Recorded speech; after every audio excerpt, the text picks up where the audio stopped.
okay. So I'm doing okay with the car, and I'm very good. Hi, I'm Apuru. This is a 2000cc and it produces 350 Nm of torque, and this is an automatic with a DSG gearbox. So this is a top end LNK variant from of Superb. Till now we have done 12,000 kilometers, and it's been just over a year since we have purchased this car. This is the second family car. In the city, this car gives me about 9 or 10 kmpl, and it doesn't ever go below 8. And if you drive it very well, if you have empty roads, then maybe you will get 11, not more than that in the city. In the highway, it can go up to 13, 14, not more than that. The cost for that first service was approximately 14,000 rupees, not more than that. And they said every service will approximately cost me that much. And in between, once what happened after the first service, there was this little symbol which popped up here in the MID, which said that there is a little oil leak. They fixed that up, and after that there is absolutely no issue. So I was pretty satisfied with the service experience. I didn't have any issue. But one thing I didn't like is this app. I'm not able to use my app, my Skoda app. So I'm still behind these people. I keep calling customer care once in a while. Once in a while I forget about it. So I'm going to make it a point to eventually register my vehicle in that app. This car came with a 3-year warranty, whereby we pay a certain amount. I don't know how much. I think about 60,000 rupees, and your service is taken care of for 3 years. Now the packages which Skoda is coming up, they are coming for 5 and 6 year packages, so it is a much nicer thing.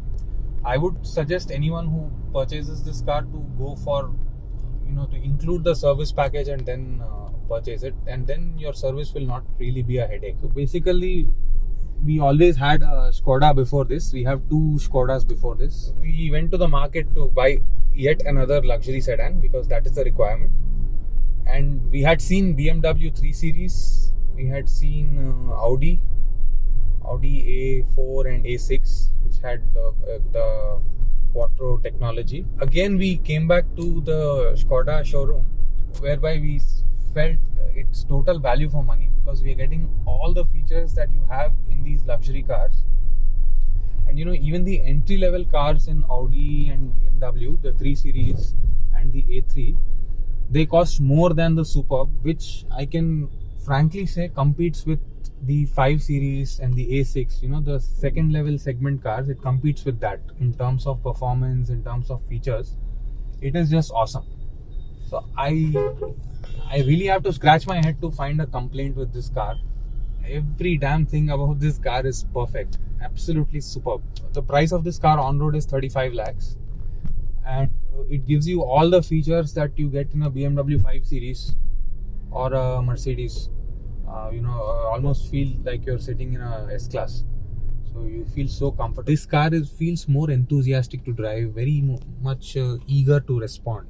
So that way, I think Superb beats the Kodiaq. It's more powerful on paper, and in reality also it is a easier car to drive and very enthusiastic. So that motivated me to go for the Superb only. And it priced 5 lakhs lesser than the Kodiaq. Yeah. There is Audi Q3 and BMW X1 was also there. They are good cars to drive, but they don't have the space that this car offers. The space and comfort that this car offers is top notch. It's on par with the 5 Series. So I really love that. So that's why there was no reason for me to look back blindly with my eyes closed. I said I will go for the Superb. Seat comfort, absolutely. Just one of the best aspect of this car is the seat comfort. The seats are extremely comfortable. There is the side bolstering is very good. Thigh support is also very nice. You can see this seat. There is this extra segment for the thigh support. And it is not just a gimmick, it really works as thigh support. Even for a tall person like me, I have adequate thigh support, and I have no issues getting into the position for driving also, because the steering is also adjustable, the reach and the height. It has a 12-way electrically adjustable seat. Even the co-passenger has an electrically adjustable seat. You have different settings to adjust your seat. Number one, by using this knob, this particular section, I can fill in the air and make it more cushiony for myself. And with this particular knob, I can push the backrest angle a little back or forward depending on how I want it. The best feature is this one, where for the lumbar support, if I press this button, Yeah. then there is some air which fills up over here. For my lower back, I have very good support. Already the angle for the lower back is very nice, but this gives further air and a more cushiony effect. So sometimes I just want to relax on the highway and only focus on my driving and just sit, and then I get a very nice cushiony feeling for my lower back. There is a memory function. There are some cars these days which come with electrical seats but no memory function. That really doesn't serve much purpose, because if somebody comes and distorts your seat position, you have to get into it all the way again. But this one has a very nice memory function. So I have set it to my position over here. Okay. So the moment I press this, so the driving seat is adjusted to my So what all it adjusts? The driving seat? yeah, the driving seat, the electrically adjustable ORVMs, and if you have customized any other settings over here, Even the steering? even the steering wheel, yes, I put it onto 1, and the mirrors and the seat have got adjusted. The steering, we haven't really chosen any effect for that, so it is like that only. So I have adjusted the seat to my setting.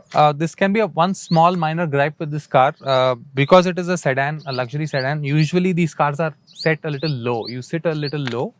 So for me, I'm a tall guy, so I do have to bend down a little and come in.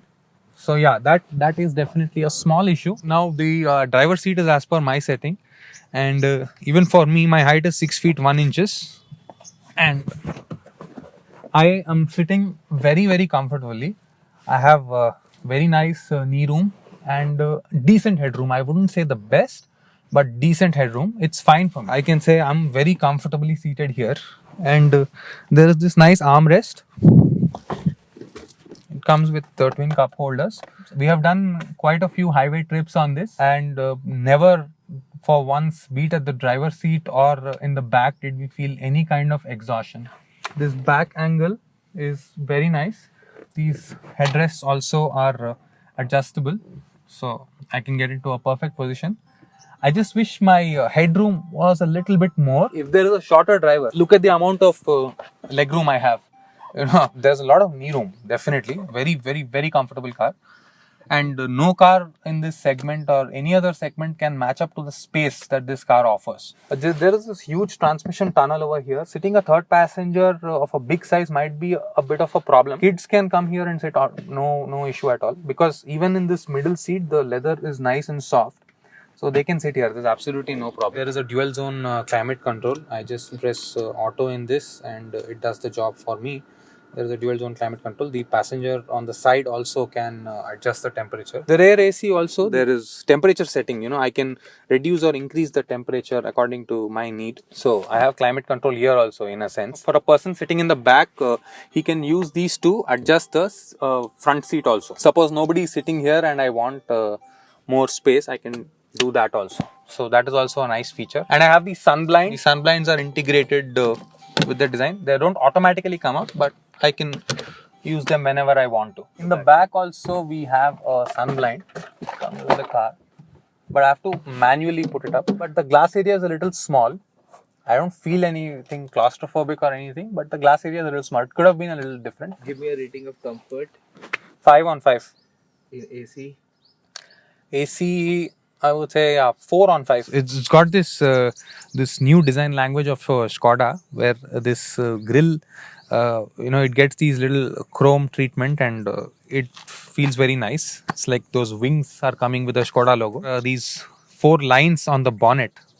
So aerodynamically, if you see, I think the design language is very nice. It looks like a very nice premium luxury segment car. Basically, all European cars have this design language. They don't really stand out or shout out to you with the design, but it's a very understated elegance is the best way I would like to describe the design. From the side, when you look at this car, you feel it is extremely long. Be it the alloy wheels, be it the mirrors, or this tail light which is extending over here, especially this black color with that Laurin and Clement badging over there. I really like the side profile also. And when you look at this car from the side, you almost sometimes cannot differentiate it from the Benz and BMW. Definitely Benz and Audi, you think you're almost driving the same kind of car. So it feels very premium, very luxury, very nice. The roof line, it comes and very organically, nicely, it merges with the backside of the car. So you have that little coupe-like effect. This particular effect doesn't really affect the headroom that much of the car. It's pretty much similar on the front and the back. This particular design of the tail, it has almost like a spoiler kind of an effect. And it's beautifully, very nice, elegant design. So I really like that. So total thumbs up to them for the design, especially in this black color. I feel this car looks like black stallion. The touch and feel of the materials, the leather, the beautiful leather, the sunroof, and even this material over here, everything feels very premium to hold and touch. So the overall experience of the car is very premium. You know that you're sitting in a luxury car. I only have to scratch my head and think, what can I complain about? So I can't really complain much. Everything is there in this car. Design is awesome. This piano black touch, the leather, and the combination of peach and black. I really appreciate that. I love that. This place looks very elegant. Very nicely integrated, this entire thing. Even this particular armrest, I really appreciate it. Like, if I'm a tall driver, so I want this armrest to come a little up like this. So I can adjust it like that and it doesn't fall down. So the rating on inside, the design inside, the look feel inside. 5 on 5. I think there are 6 airbags in this car. 2 in the passenger, and there are side and curtain airbags also for the occupants in the rear. And this comes with a host of safety features. There is roadside assistance which is given from the dealer, and it comes with traction control, hill hold assist, electronic stability program, 2 discs in the front and drum brakes in the back, and it brakes in a very sure-footed manner. You get a nice cushiony feel when it is braking. You don't feel any jerky movements as such. Even on hard braking, you will never ever panic because the car is very intelligent. I don't know where and how they have placed those sensors, but it really understands the behavior of the driver, and based on the press of the brake, it gives the adequate response. When I'm changing the lanes, there is the it makes sure that I stay in the same lane. It alerts me over here in the MID. Doesn't come with any speed warning as such, but you can set the speed limit in case you're giving the car to somebody else. And it's got a huge high beam projector over here, and LED projector. The throw of the headlight is very big, very nice. Even the fog lamp, you have a projector bulb over there. Safety rating 5 on 5. Build quality, there's really not much to talk about. Really, European cars have a very understated design and build quality, but everything is put together in a very nice way. There are no panel gaps or anything as such. These knobs, these buttons never ever gave me any problem. And all the switches, the paddle shifters, the gearbox, even this armrest, it comes up. I can adjust it however I want. Nothing, no issues whatsoever. Build quality on the inside, absolutely good. The bonnet also is quite heavy. The overall build quality, doors, everything is spot on. What about the build quality overall rating? 5 on 5. In the same budget, if you want a car like this, there is no other alternative for you which can match the kind of comfort, the kind of driving, the kind of overall experience that you're getting from this car. There is no other car which can match these kind of features. So it is very difficult for me to convince you to not buy this car. Maybe you can look at Kodiaq Scout is there, which has come recently. So in this price range, Skoda is dominating. You don't barely have any other players, and even if you do, you might not find those options to be so attractive. So I believe this is the king of that segment, luxury sedan. At this price, this is the best car. If you liked my honest opinion about this Skoda Superb, then please do click the like button and hit the subscribe button, and do come back here for more content, more honest reviews. Thank you. Thank you so much, sir. Thank you. Thank you.